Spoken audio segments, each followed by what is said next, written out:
कर रहे हैं वो हमारे लिए कितना उपयोगी हो रहा है। बच्चे के लिए जो बच्चे के लिए छोड़ दीजिए माता जी, के लिए सबके लिए ना सोचना पड़ता है। हाँ मैं बस इतना पूछ रही हूँ कि जो प्रश्न है बस उसी का सोचिएगा, आगे पीछे बाद में बात करेंगे। अपने लिए कितना उपयोगी सिद्ध हो रहा है वो समय का अनुपालन करना, ये बताइए। अपने लिए कुछ उपयोगी होता है? कैसे उपयोगी होता है?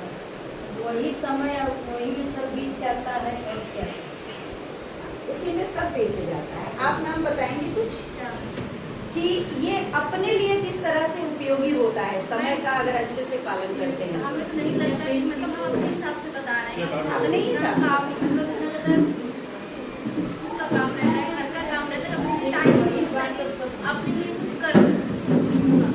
मतलब मैं अपना वो बता रही हूँ कि मेरी रोज की जो दिनचर्या है वो मैं बता रही हूँ, बाकी और तो नहीं पता।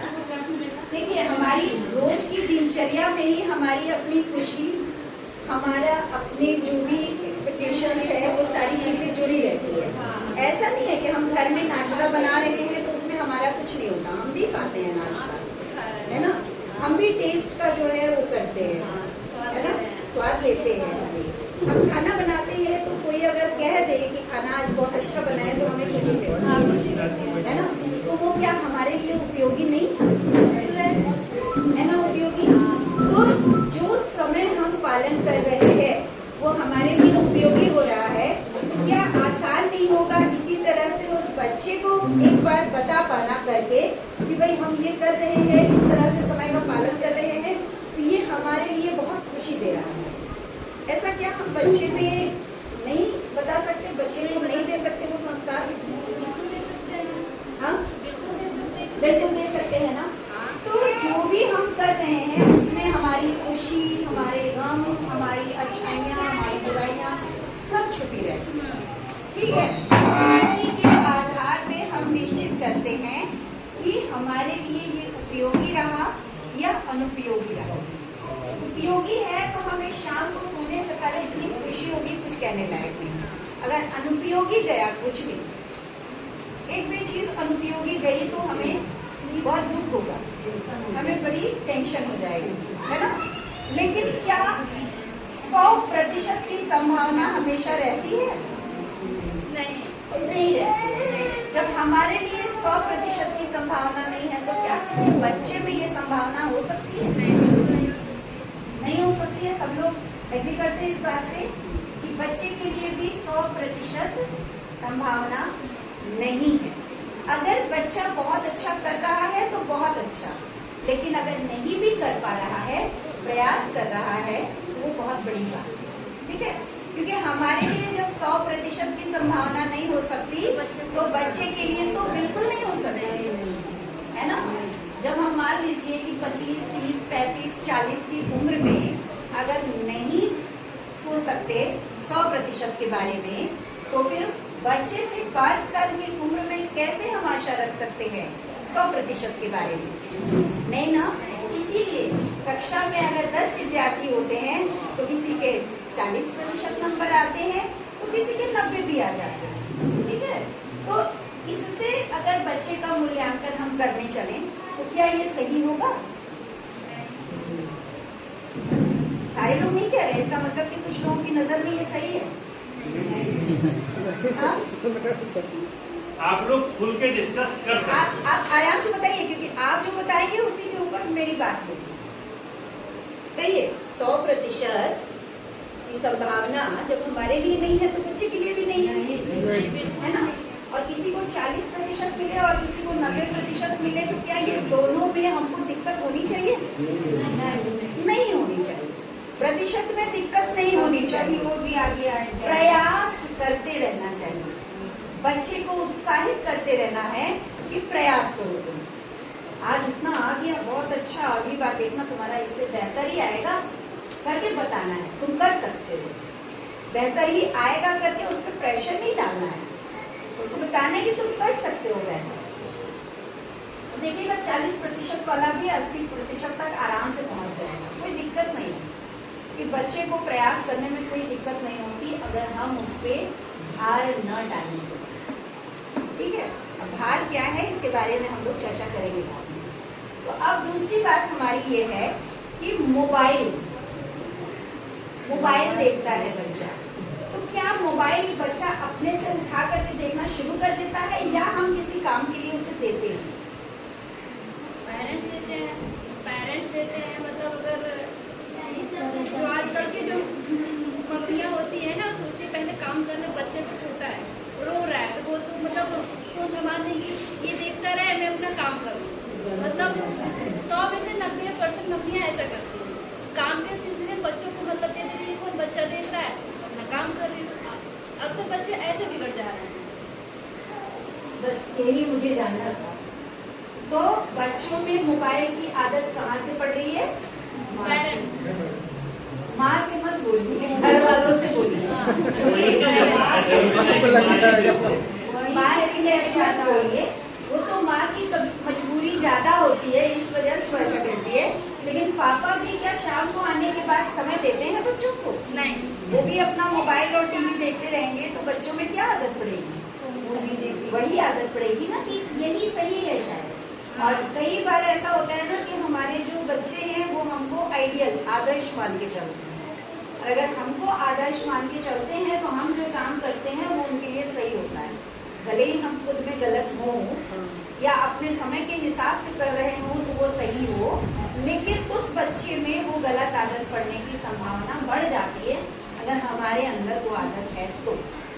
अब मोबाइल के बगैर आजकल काम किसी का नहीं चलता, इनफैक्ट बच्चे का भी नहीं चलता, क्योंकि जो भी होमवर्क स्कूल वाले देते हैं वो सब मोबाइल में रहता है। पहले ये पद्धति थी क्या? नहीं। तो सबसे पहली आवश्यकता क्या थी कि बच्चे से डायरेक्ट कन्वर्सेशन, डायरेक्ट बातचीत। अब क्या है कि टीचर्स ने मोबाइल में होमवर्क दे दिया, ग्रुप में सेंड कर दिया, और मम्मी ने बच्चे को मोबाइल पकड़ा दिया। अब मोबाइल में केवल होमवर्क तो है नहीं, देखिए बच्चे की डायरेक्ट कोई गलती नहीं होती है इसमें। अगर मोबाइल खोलेंगे उसमें कुछ और चीज़ें दिखेंगी तो होमवर्क करना किसको अच्छा लगता है? जब हम बच्चे थे तो हमें भी नहीं अच्छा लगता था। अब हम माता पिता बन गए हैं तो हमें अच्छा लगने लगा है कि भाई बच्चा होमवर्क करना चाहिए। लेकिन जब हमें खुद करना होता था, क्या सर उतना पंक्चुअली होमवर्क होता था?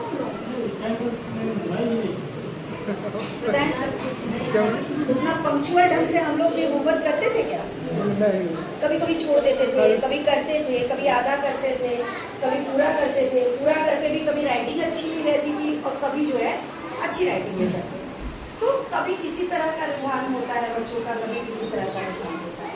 तो हम भी उस उम्र से बड़े हुए हैं, लेकिन जब हम भी उस उम्र से बड़े हुए तो ज़्यादातर हमारी सोच क्या रहती है ना कि जैसे हम थे वैसा हमारा बच्चा नहीं होना चाहिए, लेकिन हमारा बच्चा होड़ पे लगा हुआ है कि जैसे आप हैं वैसे ही हम भी बने। हाँ, अजीत पकड़ के बैठा रहता है जैसे आप हैं वैसे आप पढ़ नहीं रहे, मैं भी नहीं, तो मैं भी ऐसे काम करूँगा। कारण यही, मुझे याद आई है इसी बात पे एक घटना कि हमारे प्रोफेसर एक है मानस कुमार मंडल से, हम जब MA साइकोलॉजी कर रहे थे तब की बात बता रही हूँ मैं। तो वो एक बार उनके घर में जो है गेट टुगेदर था, हम लोग का साल कंप्लीट हो रहा था तो गेट टुगेदर किया हम लोग वहाँ पे। तो उसमें उन्होंने अपने बेटे से, अपनी पत्नी से मुलाकात करवाई हम लोगों की, हम लोग मिले। और तो उनका बेटा जो है उनसे हमेशा कहता रहता था, क्योंकि वो बुक्स वगैरह लिखने में, चैप्टर्स लिखने के लिए वो पढ़ाई करते थे, तो वो बेटा जो है उसको कहीं से सुनने को मिला होगा कि भाई बचपन में अच्छी पढ़ाई कर लेंगे तो बाद में पढ़ना नहीं पड़ेगा कहीं। तो जब हमारे सर पढ़ते थे उसके लिए, मतलब उनका रात का आधा समय जो है पढ़ाई में निकलता था, क्योंकि नए नए जो चीज़ों को जो है बुक में देना है, चैप्टर में देना है, उस वजह से। तो अब वो बच्चा उनसे चोरबाजी क्या करता था कि पापा आप बचपन में ठीक से पढ़ाई नहीं की, इसलिए देखिए अभी आपको इतना पढ़ना पड़ रहा है, मैं ना अभी से इतना पढ़ ले रहा हूँ कि मुझे बड़े होने के बाद पढ़ने की आवश्यकता नहीं पड़ेगी। तो देखिए ये पॉजिटिव सोच है ना, सकारात्मक सोच पैदा हुई बच्चे में। तो ये कहाँ से हुई? क्योंकि हम उस कार्य में थे जिस कार्य में बच्चे को इस समय होना चाहिए। ठीक है, तो अगर मान लीजिए कि हम तैयार करके रखते हैं तो बच्चा उस वातावरण में ढल जाता है। अगर मोबाइल का वातावरण हमने तैयार किया हुआ है तो मोबाइल के ही वातावरण में बच्चा ढलता है। वही अगर हमने पढ़ाई का वातावरण तैयार किया हुआ है और हम खुद भी भले ही वो किताबें नहीं पढ़ते जो कि पढ़ाई से रिलेटेड है, हम कुछ भी किताबें पढ़ते हैं मोबाइल देखने की बजाय, अगर हम पढ़ाई की कोई भी पढ़ाई की न सही कोई भी किताब पढ़ना शुरू करें तो बच्चे को लगेगा अच्छा ये पढ़ रहे हैं, इसका मतलब कि पढ़ना अच्छी चीज़ है ना। जब मोबाइल देखने पर बच्चा ये सोच रहा है कि भाई मोबाइल देखना अच्छी चीज़ है, तो आप अगर बुक पढ़ते हैं, किताब पढ़ते हैं, तो बच्चा ये सोच सकता है कि पढ़ना अच्छी चीज़ है। ठीक है, अभी हो सकता है वो प्रश्न करे आपसे कि आप तो ये किताब पढ़ रहे हैं, मुझे तो ये किताब दे दी, ऐसा क्यों? तो बेटा अभी आप छोटे हो, हम बड़े हो गए हैं, तो ये बड़े लोगों की किताबें हैं, ये बच्चे की किताबें हैं। अब बड़े लोगों की किताबें मतलब थोड़ा मतलब दूसरे अंदाज में मत ले जाइएगा उसको, आप कहानी कविता इन्हीं सब किताबों के बारे में बात कर रहे हैं। ठीक है, तो क्या ये चीज़ क्लियर है कि बच्चे आखिर सीख कहाँ से रहे हैं मोबाइल की आदत? एग्री करते हैं आप लोग? मानते हैं इस बात को कि इसी यही कारण है जिसकी वजह से बच्चों में इस तरह की आदतें पड़ रही हैं? सारे लोग एग्री करते हैं? अगर एग्री करते हैं तो क्या घर का वातावरण बदलने के लिए तैयार हो सकते हैं हम लोग? सारे लोग तैयार हैं? एक स्वर में बोलेंगे कि हम तैयार हैं। चलिए, बहुत बहुत धन्यवाद आप लोगों का। तो आपने जो है तैयारी अपनी तरफ से अगर शुरू कर दी, फिर भी अगर बच्चा नहीं सीख रहा है थोड़ा समय देने के बाद भी, तो आप हमसे बात करिएगा, क्योंकि भविष्य में हम लोग मिलते रहेंगे। ठीक है, तब आप मुझे बताइएगा कि क्या बदलाव आ रहा है, क्योंकि बदलाव एक दिन में नहीं आएगा, एक साल भी लग सकता है उसमें, लेकिन हमें तत्पर रहना पड़ेगा, हमें तैयार रहना पड़ेगा, हमें जो है उस वातावरण को बनाए रखना पड़ेगा। ऐसा नहीं कि 2-4 दिन किया, अरे ये तो बदल नहीं रहा है, छोड़ो इसको, हम अपनी आदत क्यों बदलें, ऐसा नहीं सोचना है। हमको उस आदत को कम से कम 1 से 1.5-2 साल तक लगातार पालन करने का प्रयास करना है। ठीक है, तो अगर ऐसा होगा तो बच्चा ज़रूर से उस चीज़ को स्वीकार करेगा और एडाप्ट करेगा, एडाप्टेशन को समायोजित करेगा,